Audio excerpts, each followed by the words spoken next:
আসসালামু আলাইকুম, সবাই কেমন আছো? আলহামদুলিল্লাহ, আমি খুব ভালো আছি। তো এই যে আজকে আমি চলে আসলাম বাগানের টাটকা ফুলকপি পাকোড়া নিয়ে। তো চলো কীভাবে বানাই। সর্বপ্রথমে আমি ফুলকপিগুলো ছোট ছোট টুকরো করে কেটে নেব।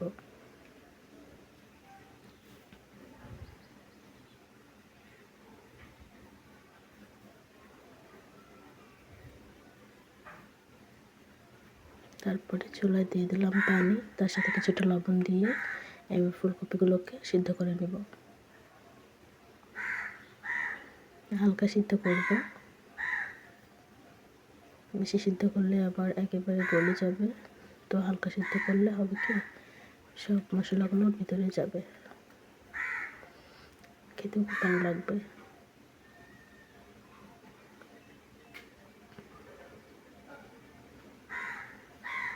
তো আমি 5 মিনিট মতো জাল করে নিয়েছি।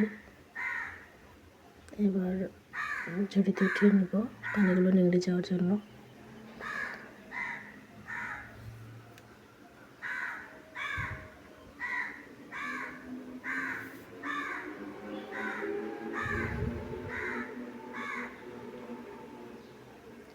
এবার আমি একটা প্লেটে নিয়ে নিলাম মরিচ গুঁড়ো, লবণ, হলুদ গুঁড়ো,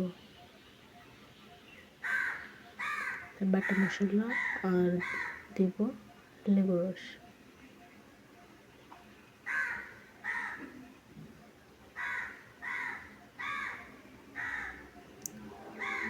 আর সামান্য সাদা তেল দিয়ে দেব, দিয়ে এটাকে ম্যারিনেশন করে নেব।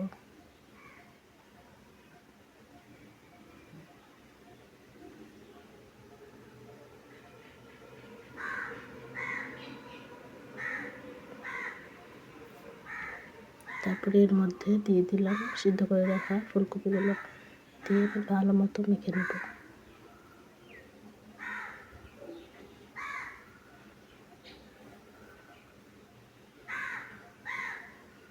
মাখামাখি শেষ। এখন আমি সামান্য একটু কর্নফ্লাওয়ার দিয়ে দিলাম আর একটু বেসন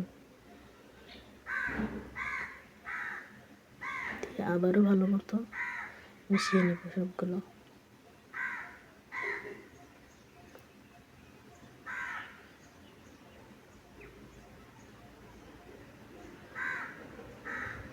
তারপরে ওটাকে আলাদা করে রেস্টে রেখে দিব 5 মিনিটের জন্য। আর এদিকে এক কড়াই দিয়ে দিলাম সাদা তেল। তেলটা গরম হয়ে গেলে আমি ফুলকপিগুলো একটা একটা করে দিয়ে দেবো।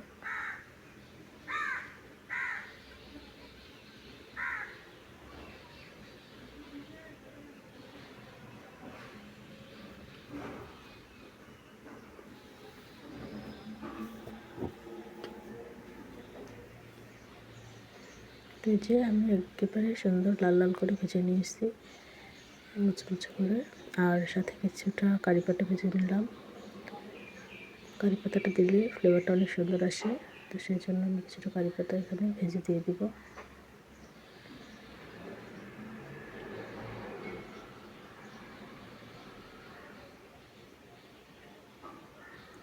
তো এবার চলে আসলাম আমি ভাত রান্না করতে।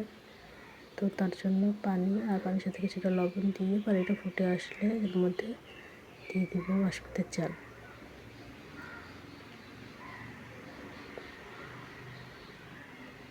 তো তার জন্য চালগুলোকে আমি পানি দিয়ে ধুয়ে নিলাম, ধুয়ে পানিটাকে ঝরিয়ে নেব। নিয়ে ভাতের যে পানি গরম দিয়েছিলাম সেখানে আমি দিয়ে দেবো।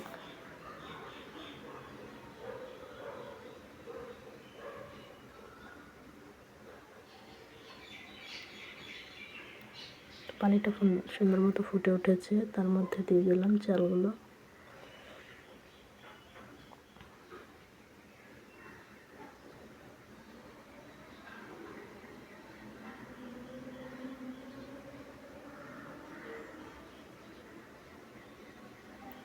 সে ভাতের উপর থেকে ফেনাগুলো উঠিয়ে নিলাম। এবার ভাতগুলোকে উঠিয়ে নিব পানি ঝরানোর জন্য।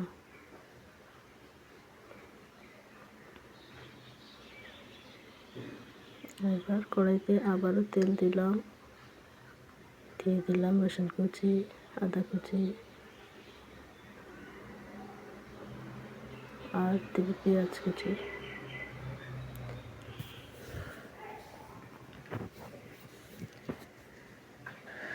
দিয়ে এগুলোকে ভালো মতো ভেজে নেব যতক্ষণ না লাল হয়।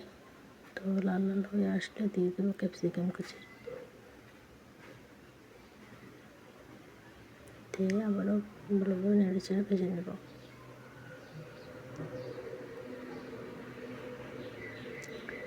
দিয়ে তারপরে দিলাম যে গোলমরিচের গুঁড়ো একটু, আর এখানে দিলাম যে সামান্য কিছু মরিচের গুঁড়া, আর দিলাম সস,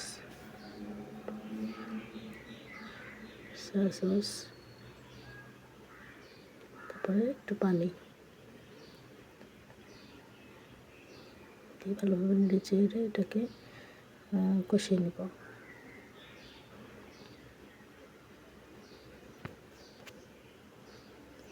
তারপরে দিয়ে দেবো এই যে ভাতগুলো এবার কিছুক্ষণ নেড়ে চেড়ে ভেজে নেব।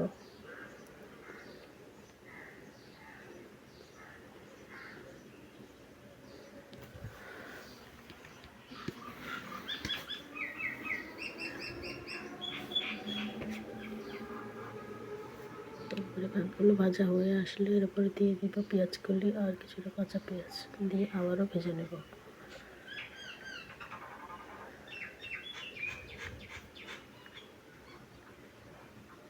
এইবার ভাতগুলো ভাজা হয়ে গেলে তার মধ্যে দিয়ে দিব ভেজে রাখা পাকোড়া কিছুটা, আবারও নেড়ে চেড়ে কিছুক্ষণ ভাজবো। এবারে সুন্দর করে শুকনো শুকনো করে ভেজে নেব, নিয়ে এবার পরিবেশন করে নেব।